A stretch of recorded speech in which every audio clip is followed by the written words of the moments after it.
Should we talk about Sure, company? Sure, whatever. Yeah. Yeah. Sure. Yeah. Dude. I mean, well, yeah, I haven't talked about it that much, but yeah, I'm making a company. This is huge news. I'm so excited for you. Yeah. It's gonna be cool. I shouldn't say too much about it, but it's around gaming. It's a gaming based company. Grew up a gamer. Apparently, you did too. I definitely did. So yeah, we'll see more about that in the months to come. Tell us about the thought process, right? So you've started companies before. Mm-hmm. You started at Amazon. Your career at Amazon, right? Well, I didn't start my career at Amazon. I started my career at a trading place. Actually, that was the first. Well, I did internships, and then when I graduated, I went to a trading place. I worked there for 5 months.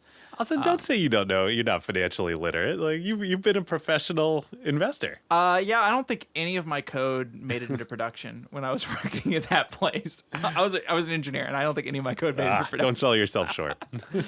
Yeah, and then was an engineer at a few other places, and then. Yeah, since starting the podcast, started some companies that didn't work, and now I think I finally have enough battle scars. I think I know what to do, so I know some direction. I love it. What was like the major thing that you felt like? We won't talk about the idea, and maybe that was the thing you felt that you just found the right idea finally. But what was the big emotional hurdle where you're like, all right, I'm ready to fight this fight now. I mean, the pandemic was really hard for me. Last summer, the last company I started, I didn't start a company around it, but I started a product. I built a product, a collaboration product called Find Collabs that really just was not getting any traction. I was trying all these different things. I couldn't make it work.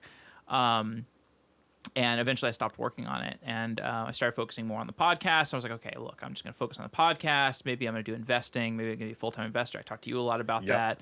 And I was like, don't be a full-time investor. Well, because you were kind of going through something similar. You were kind of totally. like evaluating it similarly. We could talk about the market, the venture market. But I did a whole lot of soul searching basically over the last year. And then I did OnDeck recently. You know OnDeck? Oh yeah, cool. How was the experience?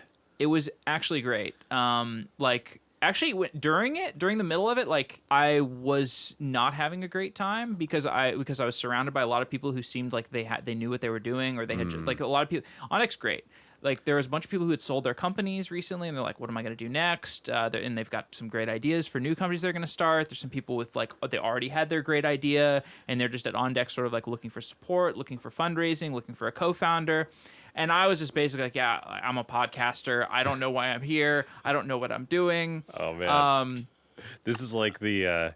It feels like when you show up at college as a freshman, you're like, all these people are so impressive. Like, what am I doing here? Right. How did I get in? Exactly. That's exactly right. And that's actually how I felt at the beginning of college.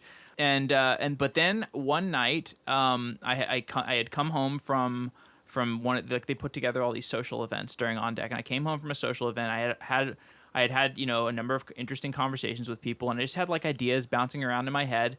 And I got home from this event, and I'm like, I think I've got something. And I just started, opened up a Word document and started typing. And I was like, okay, this kind of makes sense. And I went to sleep, woke up the next morning. I'm like, I think I got a little more ideas.